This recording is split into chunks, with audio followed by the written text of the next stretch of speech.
मेरे प्यारे दोस्तों, ज्ञान के सागर में आपका स्वागत है। दोस्तों, आपने कभी इन बातों पे ध्यान किया, कभी गौर किया कि हमारे देश को वेस्टर्नाइज करने में और हमारे देश की प्राचीन संस्कृतियों को और प्राचीन विद्याओं को विस्मृत करने में पश्चिमी मीडिया का और पश्चिमी कंपनियों का कितना बड़ा हाथ रहा है? याद करिए, एक समय था कि जब यही एक छोटा-सा मतलब मैं उदाहरण देता हूँ कि टूथपेस्ट बनाने वाली कंपनियाँ जो हैं, हमारे प्राचीन गा ज्ञान पर, गौरव पर कितना हँसती थीं। और टूथपेस्ट और मतलब कौन-कौन सी कोलगेट और इन सब के नाम पे, वो मतलब जो है वो एडवर्टाइज़मेंट बनाती थीं और हमारे जैसे हम लोग पहले कोयले से दाँत रगड़ते थे या तेल और नमक से मंजन करते थे या मिसवाक से जो है करते थे या नीम से करते थे, उसका मज़ाक उड़ाया जाता था कि ये भी कोई तरीका है? ब्रश करिए, उस पे टूथपेस्ट लगाइए और केमिकल टूथपेस्ट जो है उन्होंने हमारे मार्केट में इतनी बाढ़ ला दी कि हम अपने वजूद था, जो अस्तित्व था, जो हमारे पुराने तरीके थे, जो आयुर्वेद था, उसको हम भूल गए। लेकिन आज वही जो हिंदुस्तान लीवर जैसी वेस्टर्नाइज़ कंपनियाँ जो हमारे देश का मुनाफ़ा पूरे अपने ब्रिटेन और दूसरे देशों में ले जाती हैं, आज वही नीम टूथपेस्ट लॉन्च कर रही हैं, आज वही वो पूछ रही हैं कि क्या आपके मंजन में कोयला है या आपके मंजन में नमक है या मिसवाक है या ये। मतलब आप सोचिए कि किस तरीके से इन्होंने हमारे दिमाग का ब्रेन वॉश करके हमें जो है हमारी प्राचीन जो कहते नहीं आयुर्वेद से दूर किया और दूर करने के बाद में आज वो वही आयुर्वेदिक का सामान जो है हमें बेच रहे हैं और हमारी जनता जो है 20-25 सालों के साइकिल में कितना बेवकूफ बनी है, आप सोच सकते हैं। वरना याद करिए, पहले गाँव में राख से लोग अपने दांत मांजते थे। कभी किसी को आपने सुना था पायरिया की कोई बीमारी हो या दांत गिरते हो या ठंडा गर्म लगता हो? लेकिन आज इतने मंजनों के चलने के बाद कि जो बड़े-बड़े लोगों को आप देखिए कि वो सवेरे ब्रश करते हैं, दोपहर में ब्रश करते हैं, शाम को ब्रश करते हैं और उनके दांत सबसे पहले गिर जाते हैं। तो ये सब वेस्टर्न कल्चर को अपनाने का एक जो कहते हैं ना कि उसका दुष्परिणाम है। अब हम एक दूसरे मुद्दे पे बात करेंगे। आपने देखा होगा, हम जितने भी आगे बढ़ते जा रहे हैं, हमारे घर में एक डाइनिंग टेबल ज़रूर रखी जाती है, खाना खाने के लिए।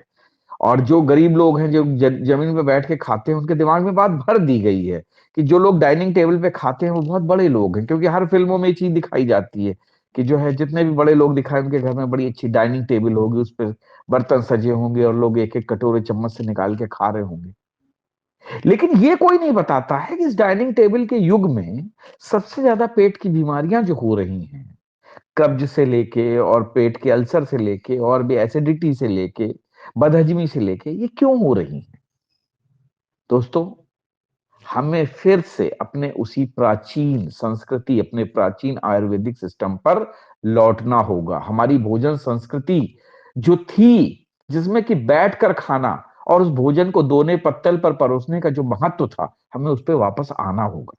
आप याद करिए, कोई भी शादी-ब्याह होती थी, उस समय भोजन जो है, हम लोग एक पंक्ति में बैठकर खाया करते थे और वो भोजन जो है, दोने पत्तल पे परोसा जाता था।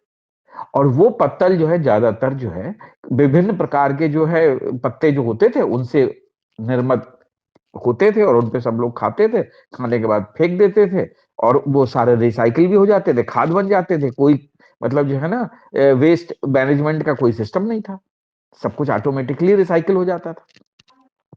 कभी आपने जानने की कोशिश की कि भोजन पत्तल पर परोसकर ही क्यों खाया जाता था? हमारा ये आयुर्वेदिक नियम क्यों था? प्राचीन काल की परंपरा क्यों थी? हमने कभी कोशिश नहीं की, क्योंकि हम उस महत्व को जानते तो देश में कभी भी ये बफे या डाइनिंग टेबल जैसी जो खड़े रह के खाने की जो संस्कृति है, वो कभी नहीं आती और ये पेट की सारी बीमारियाँ कभी नहीं होती। देखिए, आप जानते हैं कि पत्तल अनेकों प्रकार के पेड़ के पत्ते से बनाई जाती हैं। इसलिए अलग-अलग पत्तों से बनी हुई पत्तलों के गुण भी अलग-अलग होते हैं। तो आइए जानते हैं कि कौन-कौन से पत्तों से बनी पत्तल में भोजन करने से क्या-क्या फायदा होता है।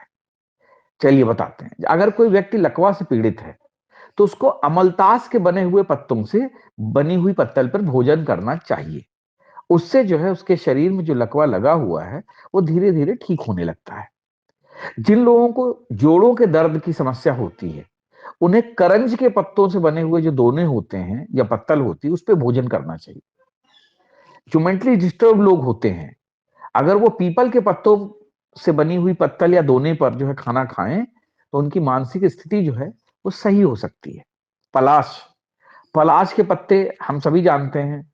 उनके ऊपर जो बने हुए जो पत्तल या दोने जो होते हैं, उनसे खून साफ होता है और इससे बवासीर के रोग में भी फायदा मिलता है। केले के पत्ते में, साउथ में ज्यादातर खाना जो है केले के पत्ते पे ही खाया जाता है, वो सबसे शुभ माना जाता है। इसमें इतने ऐसे ऐसे तत्व होते हैं जो हमें अनेक बीमारियों से सुरक्षित रखते हैं। इसीलिए साउथ के में अगर आप देखें तो आज भी केले के पत्तों पर भोजन किया जाता है। अच्छा, पत्तल का सबसे बड़ा फायदा जो मैंने आपसे बताया, पर्यावरण भी प्रदूषित नहीं होता, क्योंकि पत्तलें जो है आसानी से रिसाइकिल हो जाती हैं। पत्तलों के रिसाइकिल खाद बनने के बाद में जो खाद बनती है वो खेती के लिए बहुत लाभदायक होती है। पत्तलें जो होती है प्राकृतिक रूप से स्वच्छ होती है, आप धो लीजिए, बैठ के खाना कर लीजिए। इससे हमारे शरीर को किसी भी प्रकार की हानि नहीं होती। अगर हम पत्तलों का ज्यादा से ज्यादा उपयोग करेंगे तो हमारे गांव देहात के लोगों को रोजगार भी अधिक मिलेगा, क्योंकि पेड़ जो वो लगाएंगे, पेड़ लगाएंगे तो ज्यादा से ज्यादा पत्तल बनाएंगे तो शहरों में वो पत्तल बिकेगा और सब लोग पत्तलों पे भोजन करेंगे। अगर पत्तलों की डिमांड बढ़ेगी तो आप समझिए प्रदूषण भी कम होगा, क्योंकि पेड़ ज्यादा लगेंगे। डिस्पोजल के कारण जो हमारी मिट्टी, नदियों, तालाब में प्रदूषण फैल रहा है वो भी खत्म हो जाएगा। सो पत्तल का उपयोग करना हमारे लिए सबसे बेहतर है। और सबसे बड़ी बात, जो मासूम जानवर इस प्लास्टिक को खाने से बीमार हो जाते हैं या फिर मर जाते हैं, वो भी सुरक्षित हो जाएंगे, क्योंकि अगर कोई भी जानवर इन पत्तलों को खा भी लेगा तो उससे उन्हें कोई नुकसान नहीं होगा। और सबसे बड़ी बात, पत्तलें जो होती हैं वो आपके डिस्पोजेबल जो ग्लासेस या प्लेटें आती हैं उनसे बहुत सस्ती भी होती हैं। तो दोस्तों, ये बदलाव हमें लाना पड़ेगा और ये बदलाव हम ला सकते हैं। सिर्फ हमें अपनी मानसिक स्थिति और कहते हैं कि अपने सोचने का तरीका बदलना होगा। पत्तलें बहुत ही अच्छी होती हैं, पत्तलें शुद्ध होती हैं।